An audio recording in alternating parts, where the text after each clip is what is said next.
Hi everyone, I'm Cathy Strange, your ambassador of food culture at Whole Foods Market. And today I have one of my favorite people in the store, Jeffrey Banta. And how long have we known each other, Jeffrey? 20 years. Oh my gosh, yeah. 20 years. Jeffrey, why don't we start with the Willoughby?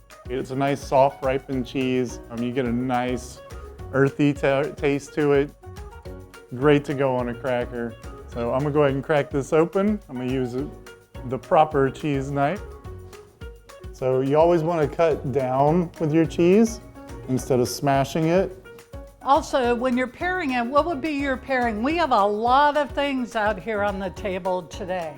Yeah, I always love this orange blossom honey, little apple cider. What you want is something effervescent that lifts that cream off your tongue. So beers, ciders, really go much better, and white wine because of the acidity. Red is truly difficult to pair. When you're doing tastings, you just want a little bit to taste. You don't want to pour a whole glass. So I just tasted it first, then I'm gonna have some cheese and taste it. I enjoyed that pairing. Yeah, what do you think? That was great. Now, one of the first American originals to do this style. This cheese is barked with a cambium, the inner layer of the bark that is stripped off a tree and then wrapped around this formed curd for aging, and it also gives some notes. This is known as a spooning cheese. You literally want to get a paring knife and cut around. You can see I've already cut it. Look at how beautiful that looks. It's like cheese ice cream. Cheers. Cheers. This one's always one of my favorites, and that analogy to ice cream is truly wonderful. I think this could go with the chocolates. We have a rustic sourdough. That seems to be one of your favorites. Oh yes, I do love sourdough. Take sourdough and just make grilled cheeses with any of these cheeses. Really just jazz it up. You don't need big slices, but you can grate it and it melts easier. Which leads me into the classic cheese from Jasper Hill Farm, the Cabot clothbound with cheddar cheese.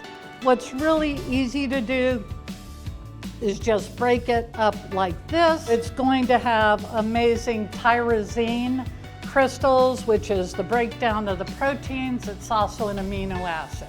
I like to chew the cheese, then breathe over the cheese, and those fruity notes really like pop on this cheese at the very end. I think the Lambrusco is definitely a fun pairing. This wine is from Italy directly. It is a protected wine. Cheers. Cheers. It's so light and easy going, doesn't take away from the cheese. Alpine is one of my favorite styles of cheese. And then if you're into it, also, I would go with a Belgium L. Anything fermented goes well with that. And those Alpine style cheeses, what's also pretty amazing about it is they pick up notes of fruit from other products. International winner of many contests. This blue is the natural rind, like a Stilton. What I love about this cheese specifically is that it is creamy, complex. I love the way the blue always smells on a cheese. It smells so great. Many people are afraid of blue. I will say this is truly a blue not to fear. One thing, we're gonna pull it out of our pocket here. It's a lemon curd, and lemon curd is very popular in Europe. So we're trying it with the blue. Custard heaven, right? Yeah.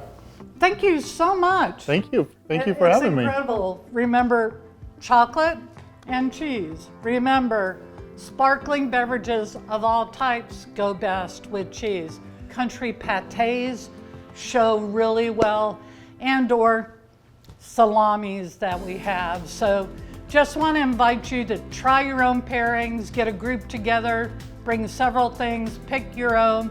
Thank you, Jeffrey. Thank you for what you and all the team members on the floor do every day. And remember, love your food, and love your cheese.